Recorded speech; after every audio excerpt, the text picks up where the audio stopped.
나 넓게 퍼진 저 들판을 지나갈 때에 저 영광스런 그 열매가 주수하겠네.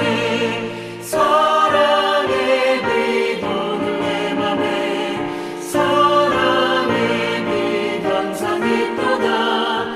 내가 예수 믿고 죄진 벗으로 마음속에 항상 그 빛이 있도다.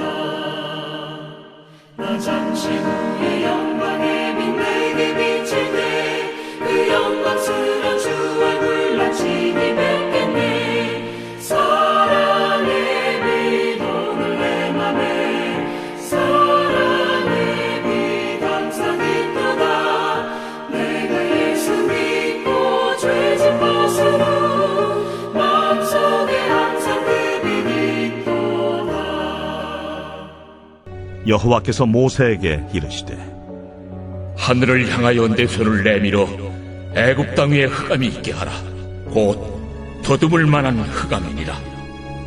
모세가 하늘을 향하여 손을 내밀매 캄캄한 흑암이 3일 동안 애굽 온 땅에 있어서 그동안은 사람들이 서로 볼 수 없으며 자기 처소에서 일어나는 자가 없으되 온 이스라엘 자손들이 거주하는 곳에는 빛이 있었더라. 바로가 모세를 불러서 이르되 너희는 가서 여호와를 섬기되 너희의 양과 소는 머물러 두고 너희 어린 것들은 너희와 함께 갈지니라.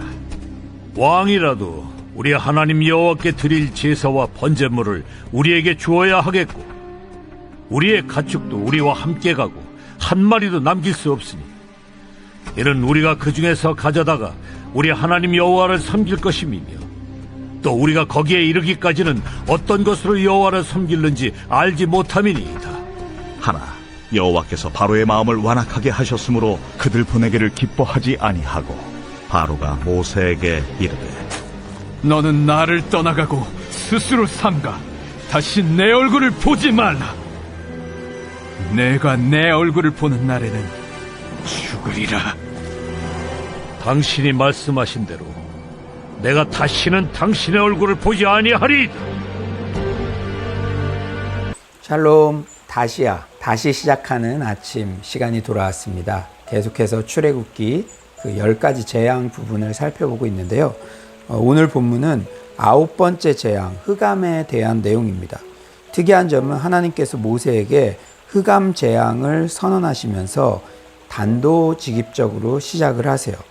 21절은 이렇게 말씀하시죠. 21절 여호와께서 모세에게 이르시되 하늘을 향하여 내 손을 내밀어 애굽 땅 위에 흑암이 있게 하라. 곧 더듬을 만한 흑암이리라.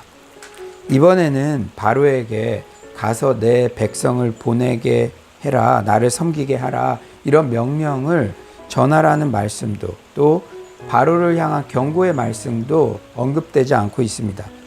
하나님의 선포와 함께 재앙이 시행되고 마무리되기까지의 전 과정을 매우 간략하면서도 역동적으로 묘사하고 있어요. 어떤 교훈을 얻을 수 있습니까? 우리가 하나님의 경고를 들을 때도 초반에 돌이키는 게 낫지 이제 심판의 때가 가까이 오면요 그렇잖아요. 반대급부적으로 죄인들도 막 죄의 가속도가 붙어서 갈 때까지 다 가고 또 하나님의 재앙도 빠른 속도로 임하는 것을 발견할 수가 있습니다. 22에서 23절 계속해서 한번 읽어볼까요? 모세가 하늘을 향하여 손을 내밀매 캄캄한 흑암이 3일 동안 애굽 온 땅에 있어서 그동안은 사람들이 서로 볼 수 없으며 자기 처소에서 일어나는 자가 없으되 온 이스라엘 자손들이 거주하는 곳에는 빛이 있었더라. 흑암이라는 단어를 원어로 보면 밤에 해당하는 라엘라가 아닌 호셰크를 사용합니다. 호셰크는 바로 창세기 1장 2절에 창세 전의 상태를 묘사할 때 쓰였던 바로 그 흑암을 말해요. 그러므로 9번째 흑암 재앙의 특징은 창조의 역행을 의미합니다. 그 정도로 하나님께서 분노하셨다는 것이죠. 천지 만물 모든 것을 하나님이 창조하신 것입니다. 전 우주를 운행하시는 하나님의 창조 질서 하나라도 어그러지면 그 혼란과 폐해는 이루 말할 수 없죠. 흑암 재앙은 또한 우상 숭배에 대한 징계입니다. 당시 애굽 사람들은 빛을 발하는 태양을 하늘과 땅에 힘을 부여하는 존재로 인식했어요. 또한 태양이 매일 아침 어둠을 깨고 떠오르기 때문에 부활을 가져다 준다고 믿었습니다. 따라서 태양신 라를 창조 세계와 그 힘의 원동력이며 중심으로 숭배했습니다. 하나님은 3일 동안 아무것도 할 수 없게 흑암의 재앙을 내리심으로 태양신을 숭배하는 애굽의 우상 숭배에 진노를 발하신 것이죠. 우리가 애굽에 임한 이 재앙들을 계속 묵상하면서 한 가지 교훈이 가슴 깊게 이렇게 각인되죠. 뭡니까? 야, 하나님이 우상 숭배의 죄악을 가장 분노하시는구나. 우상 숭배 절대 빠져서는 안 되겠구나. 교통정리 확실히 해야겠구나. 이런 깨달음을 우리는 얻어야 합니다. 그런데 23절을 보면 이스라엘 자손들이 거주하는 곳에만 역시 빛이 있었어요. 흑암의 재앙이 그곳에는, 이스라엘 자손들이 거주하는 곳에는 미치지 않았습니다.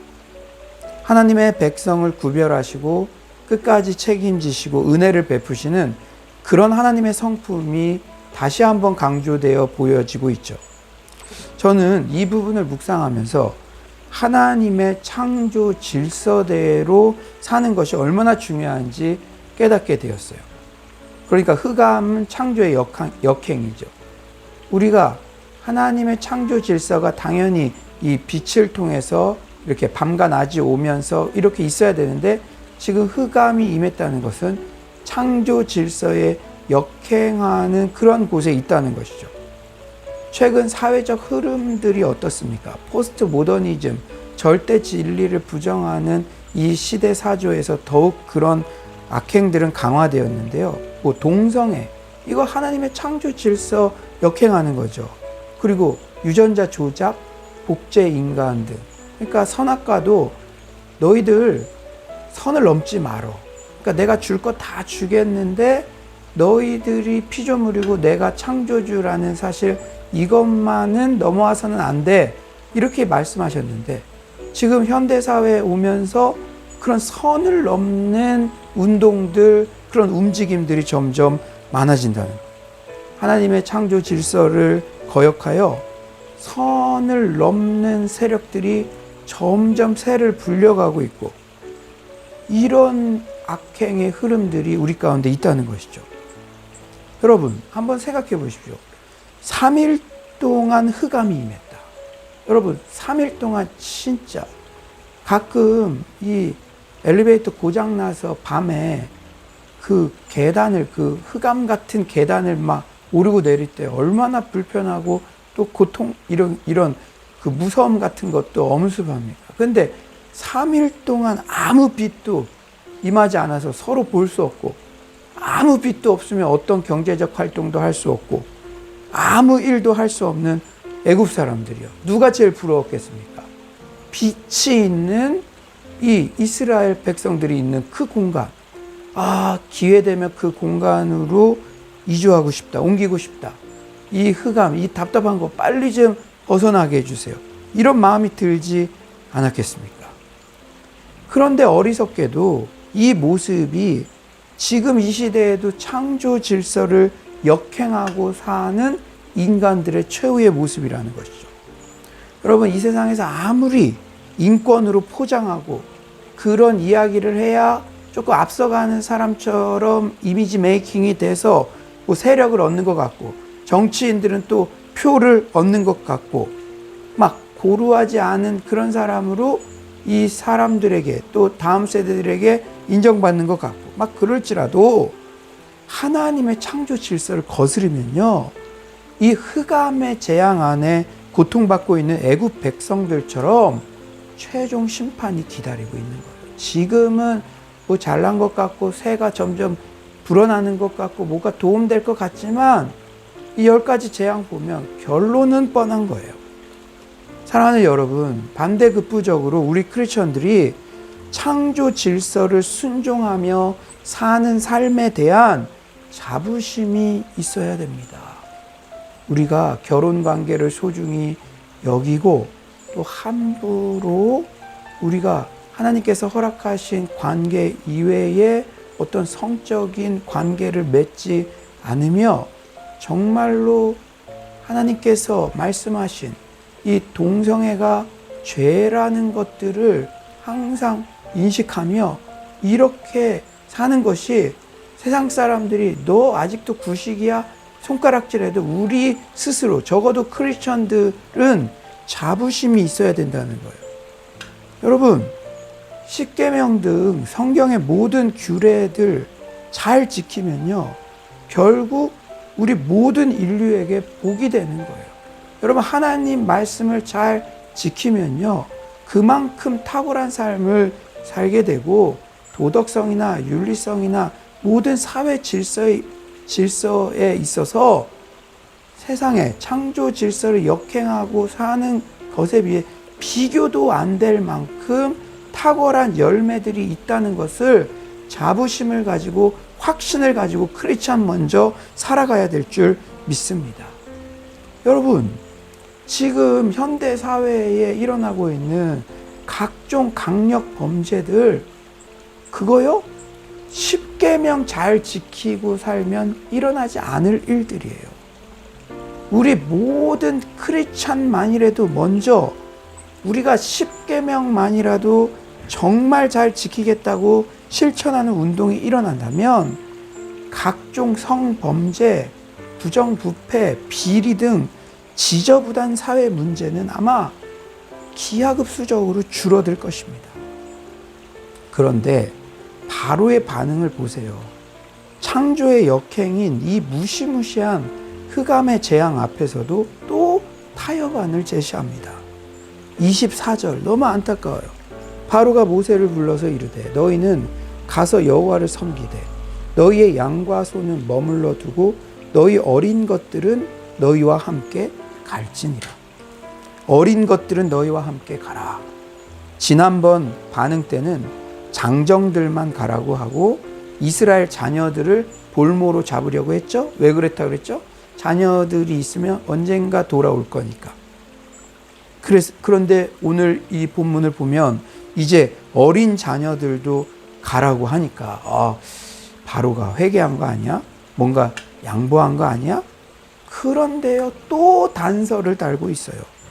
너희의 양과 소는 머물러 두라. 바로의 탐욕이 끝이 없어요. 이스라엘 백성들 그렇게 애굽 안에 잡아두려는 이유 중에 큰 이유가 뭡니까? 값싼 노동력 쉽게 확보하려는 거죠. 다 돈과 연관돼 있어요. 그런데 이제 코너에 몰리니까 이스라엘 백성들은 보내주겠는데 양과 소는 남기고 가라.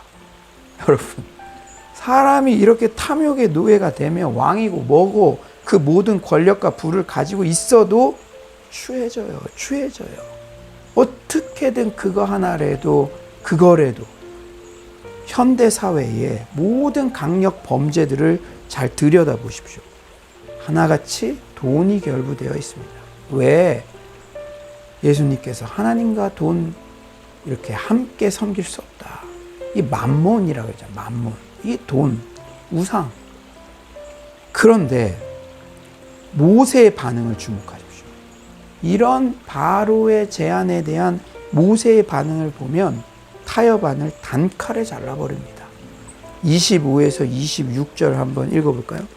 모세가 이르되 왕이라도 우리 하나님 여호와께 드릴 제사와 번제물을 우리에게 주어야 하겠고 우리의 가축도 우리와 함께 가고 한 마리도 남길 수 없으니 이는 우리가 그 중에서 가져다가 우리 하나님 여호와를 섬길 것임이며 또 우리가 거기에 이르기까지는 어떤 것으로 여호와를 섬길는지 알지 못함이니이다 하나. 모세는요, 바로의 타협안을 단칼에 자를 뿐 아니라 오히려 당돌해 보이는 요구까지 해요. 양과 소 남겨놓고 가라는 바로의 제안, 그건 어린 반푼어치도 없고 오히려 바로 왕 너도 여호와께 드릴 제물을 가져오라고 그렇게 요구하고 있습니다. 이제 바로와 모세의 영적 대결에서 주도권이 모세에게 완전히 넘어갔어요. 모세의 이 확고한 태도는 예배에 대해서는 우리가 절대적 우선순위의 기준을 세워야 한다는 교훈을 줍니다. 한 마리도 남기고 갈 수 없다. 하나님께 예배드리는 제물로서 쓰여지는 이 가축 한 마리도 남겨두고 갈 수 없다. 모세가 이렇게 말씀대로 단호하게 거절하자 어떤 결과가 따라왔습니까? 28절 바로가 모세에게 이르되 너는 나를 떠나가고 스스로 삼가 다시 내 얼굴을 보지 말라. 너가 내 얼굴을 보는 날에는 죽으리라. 바로가 화가 치밀었어요. 사실 이 모세의 말 이게 오해를 살 만한 말입니다. 여러분 그 모든 가축이 제사 드릴 때 다 쓰여지는 거 아니죠. 그 모든 물량들이요. 그런데 모세가 뭐라 그랬어요? 하나님이 어떤 제물을 원하실지 모르니까 모든 가축을 데려가겠다. 얘네들 다 후보니까. 모세가 이런 말 하면 바로가 그래도 왕이었잖아요. 이 장난하나? 나를 이제 하나도 나를 진짜 아무 우습게 보나? 이렇게 모세의 말은 어찌 보면 핑계처럼 들렸을 수도 있어요. 그러니까 바로는 아예 모세와는 이제 관계 끊어버리겠다. 그런 선언을 하죠. 다시 내 얼굴 보지 마. 너 내 얼굴 다시 보게 되면 너 죽을 거야. 여러분, 우리도 세상에서 이런 거 많이 경험해요. 우리가 세상의 타협안을 거부하고 끝까지 하나님의 말씀에 순종할 때 단기적으로는 관계의 거절을 경험할 수도 있어요. 바로 그래도 왕입니다. 그런데 너 다시는 안 봐. 너 죽여버릴 거야. 다시 보면. 모세에게 이렇게 이야기했을 때 단기적으로는 관계의 거절로 또 이게 걱정이 될 수도 있어요. 또 그로 인한 손해를 감수할 수도 있습니다. 하지만 모세 보십시오. 모세 또한 물러서지 않고 담대하게 선언해요. 그러니까 첫 번째, 아홉 번째 재앙을 이렇게 거치면서 모세도 믿음이 점점 커진 거죠. 야, 하나님께 최종 승리 있는 거구나. 그래서 29절에 이렇게 말씀해요. 모세가 이르되 당신이 말씀하신 대로 내가 다시는 당신의 얼굴을 보지 아니하리이다. 예. 강대강으로 맞붙었어요. 야, 나 부족할 거 없어. 너 나 안 보겠다고 나도 너 안 봐. 그런데 최종 승자는 누굽니까?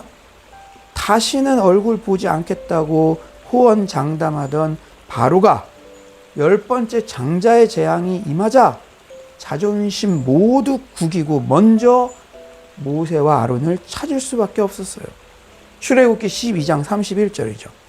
밤에 바로가 모세와 아론을 불러서 이르되 너희와 이스라엘 자손은 일어나 내 백성 가운데에서 떠나 너희의 말대로 가서 여호와를 섬기라. 얼마나 통쾌한 장면입니까? 통쾌한 역전이에요. 이 말씀을 묵상하는데 얼마나 큰 위로가 되는지 몰랐어요. 여러분, 이거는 과거에 모세와 바론에게만 해당되는, 아론에게만 해당되는 말씀이 아니라 지금도 믿음의 길을 걸어가는 우리 크리스찬들에게 주시는 승리의 메시지인 줄 믿습니다. 신앙 때문에 혹시 직장 동료나 상사에게 무시당하고 계십니까? 예수 믿는다는 이유 하나만으로 시댁 식구들에게 차별당하고 희생을 감수해야 합니까?